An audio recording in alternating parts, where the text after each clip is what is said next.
This thing isn't over. Some of my replies are just something else. Hey, I've got the greatest group of people following me. I really appreciate everything you guys do. Hey, we got our backs up against the wall. The chips are down. My channel, it's hard to believe, it's not just about the Astros. It's not just about Altuve.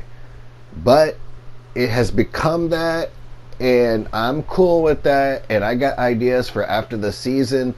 Even the other baseball channels do stuff in the off season. This series has got like 4 or 5 more games left.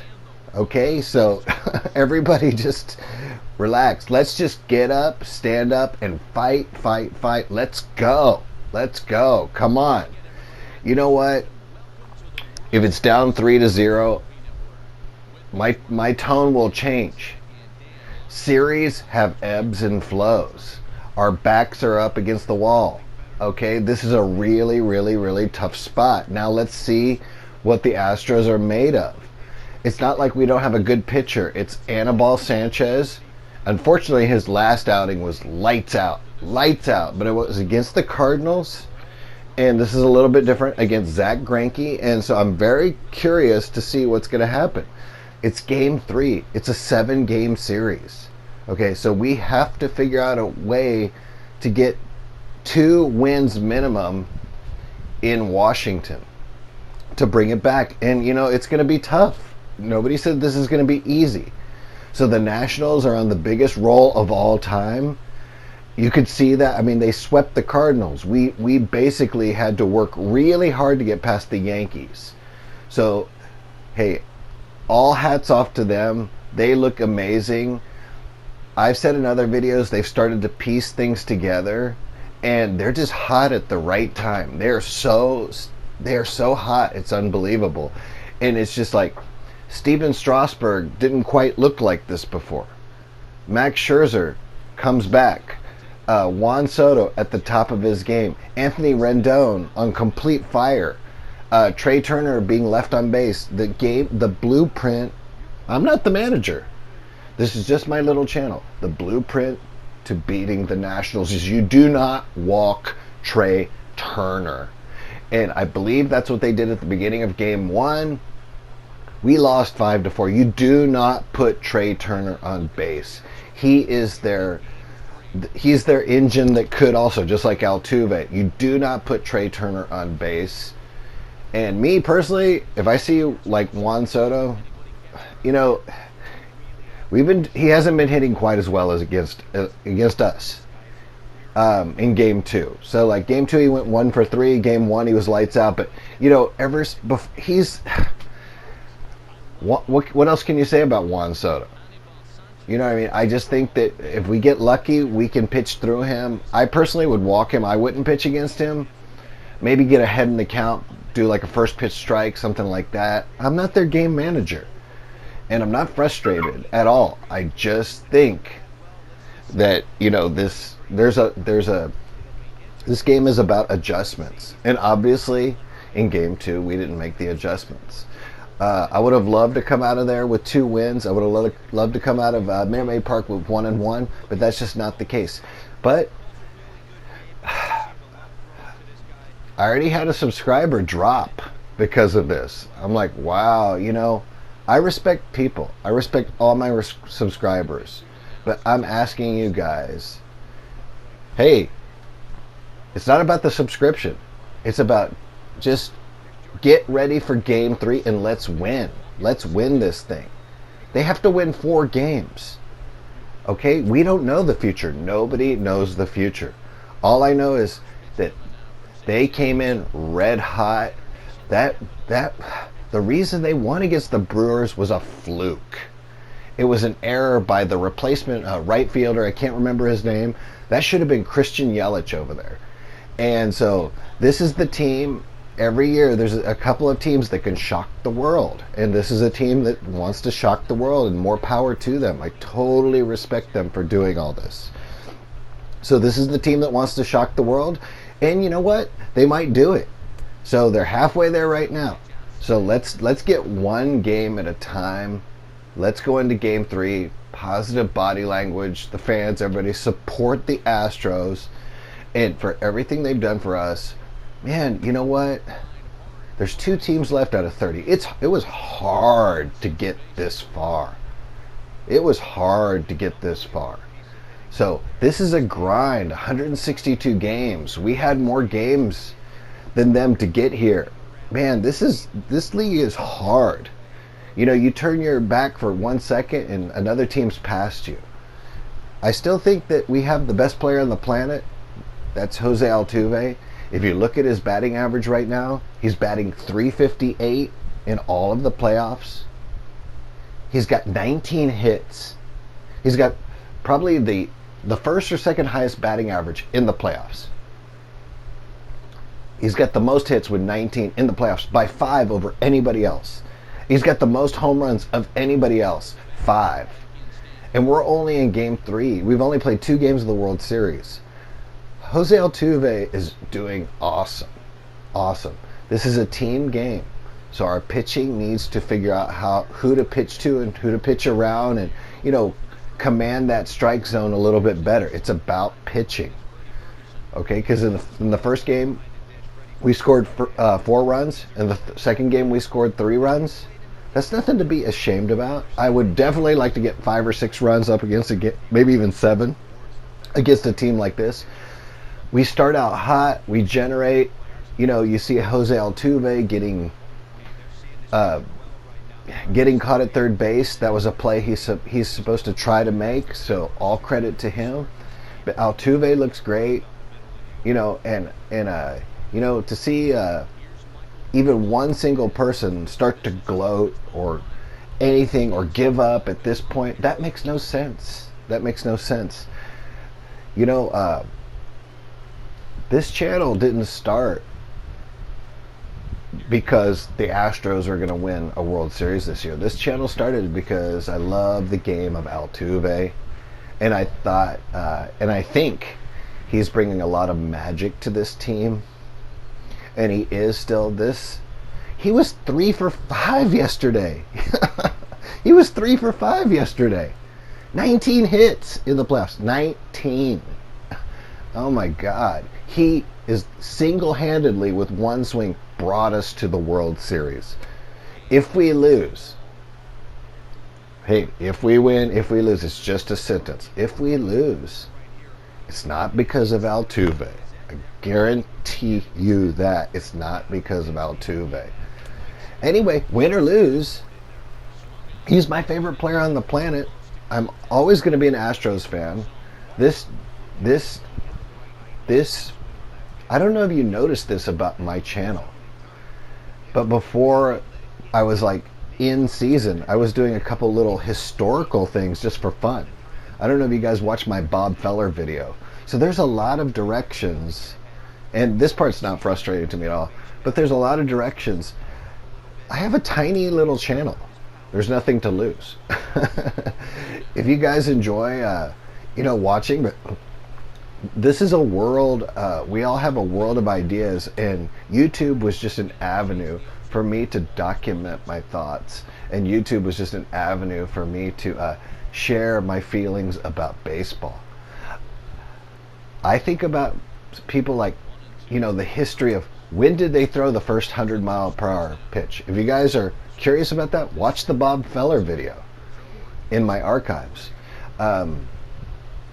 You know, I love thinking about Ty Cobb, the way that he would literally spike people sliding into home plate.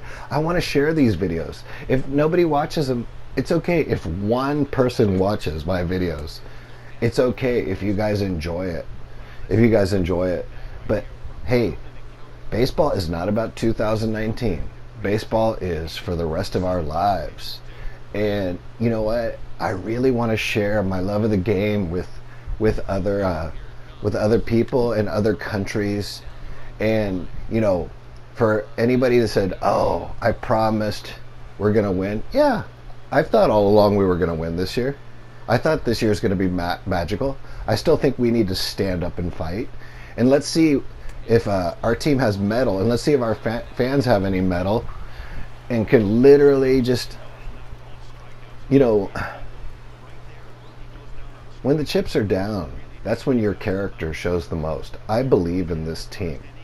And until we get the last out, I don't believe we're going to lose. Okay? The Washington Nationals are a very, very good team. You could see them piecing together.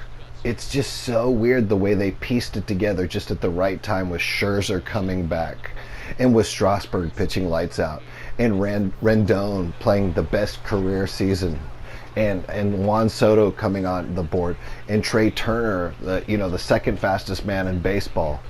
It just, when you watch this team piece it together, they just didn't look, even right now, like they're built for a 7-game series. And even Anibal Sanchez, who is not the best pitcher in the league, pitched lights out against the Cardinals, but the Cardinals tanked. And so, game 3, game 4, every single game is going to be really emotional in certain ways, but I'm looking forward to seeing what happens. We are in the World Series. We're down 2-0. We're not down 3-0. We're not down 4-0 with 1 strike left and about to lose. We are down 2-0. If we can rattle off 2 games in a row, we're back 2-2. Let's just bring this thing back to Houston and go from there. Okay? Definitely the percentages are not in our favor, which is fine with me. Hey, this team has had, if you followed the team all year, this team has had some hiccups all along. Our offense not clicking, losing 2 or 3 or 4 games in a row against the Orioles. The Orioles, it was absolutely amazing watching us having all these problems against the Tampa Bay Rays. We had like a opening series, the second series of the year against the Texas Rangers, and they looked really good. So I don't think two games defines us at all, but it is what it is. We're really down. I'm not happy about it at all. But as far as my subscribers, please hold your chins up. Let's fight. Let's go. Come on, game 3. Let's go. And it's really last night was hard, but I was really busy, and I have to get proper sleep. So I wanted to give you guys an instant reaction and everything like that. I just couldn't physically. And thank you guys for paying attention. And I am around.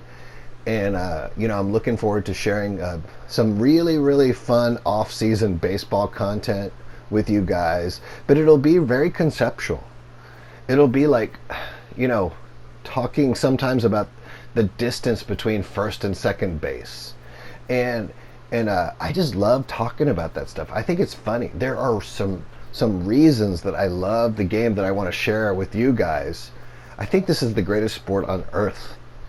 And, I can't control. We've only won 1 championship since the World Series was invented. So, come on. This is hard. We've had a good season. Hopefully we can make it a little bit better. Anyway, I'm in a good mood. Last night I was just exhausted. And then I will talk to you guys later. He's a major league threat to hit the ball hard somewhere just about every time he steps into the box. Yeah, one of the best hitters and truly blessed by the gods, but I don't think people realize the amount of time and effort this guy has put into honing his craft to become one of the great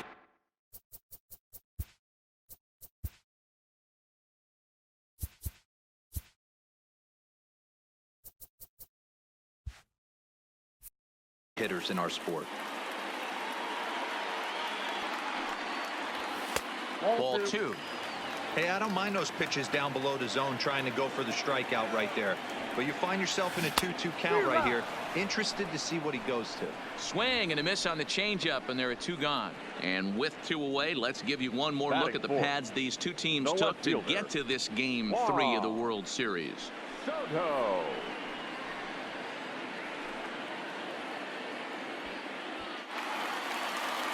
So it's a runner at first with 2 gone, and that'll bring up the dynamic bat of Juan Soto.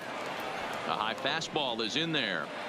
If I'm the hitter right here, I'm like, okay, you want to come get some early in the count? I was about to wait you out, but now game on. And he gets him to swing through that one. He's in control 0-2. And on 0-2, he misses with a fastball.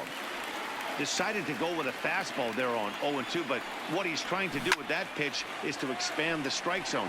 Maybe you get a guy to offer at it, but at the very least, it helps set up your off-speed stuff. Ripped down the line, but this is a foul ball as the count holds steady at 1-2. Eaton, the runner at first with 2 gone. Swing and a laser off into foul territory. I don't think he's going to triple up on changeup right there. He seemed to have gotten the timing down on that second one. Even count, 2 balls and 2 strikes. And this one's in the dirt. And a good idea to hang close at first as he'll make it back easily.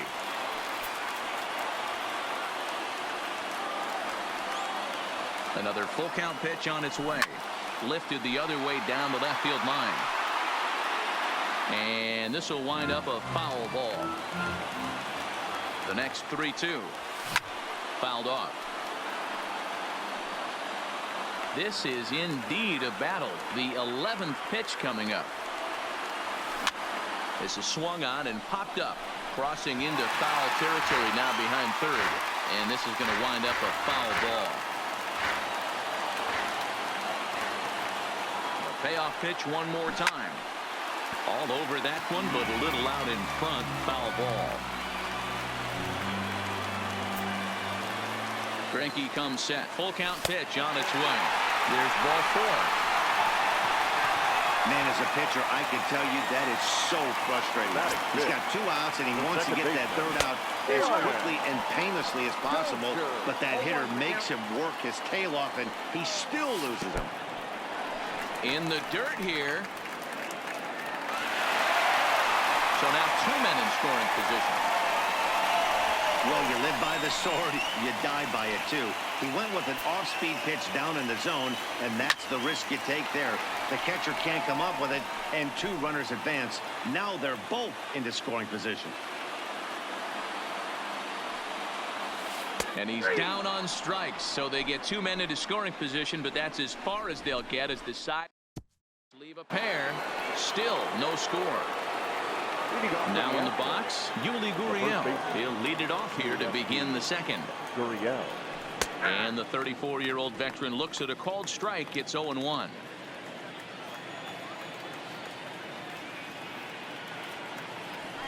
Line drive to center field. But this is unfortunately right at him in center field as he takes it in for the first out. Here's Carlos Correa now.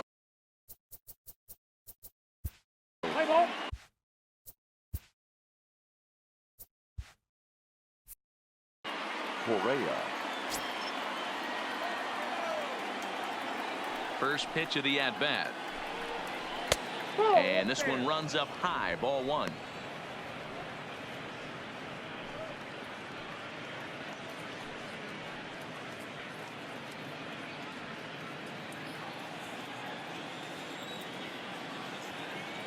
The 1-0 delivery.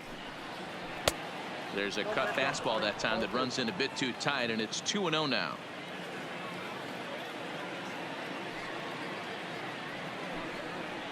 Three and 0 now. I'd be shocked if this wasn't a 4-pitch walk right here. He doesn't want to mess around and leave something over the heart of the plate and get beat in this situation. Astros shortstop in front with a 3-1 count.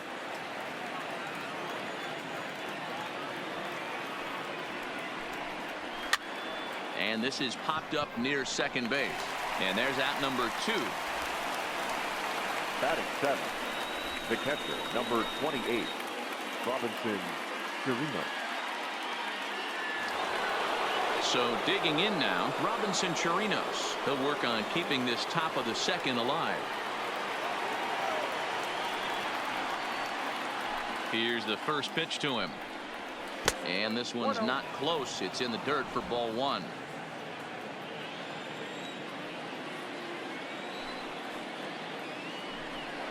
1-1 to Chirinos. Some guys are great low ball hitters, but most guys, especially guys with pop like this, they're hunting for the ball belt high and above. So that was a nicely spotted fastball down in the zone. And a fastball not close. It's 2-1 now.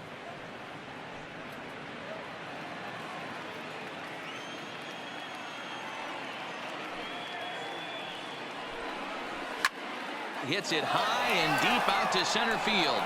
Back goes Taylor. Now a leaping effort at the wall, but he comes up empty. This one is gone. Home run. So it's a solo shot to dead center as they've taken a one-run lead.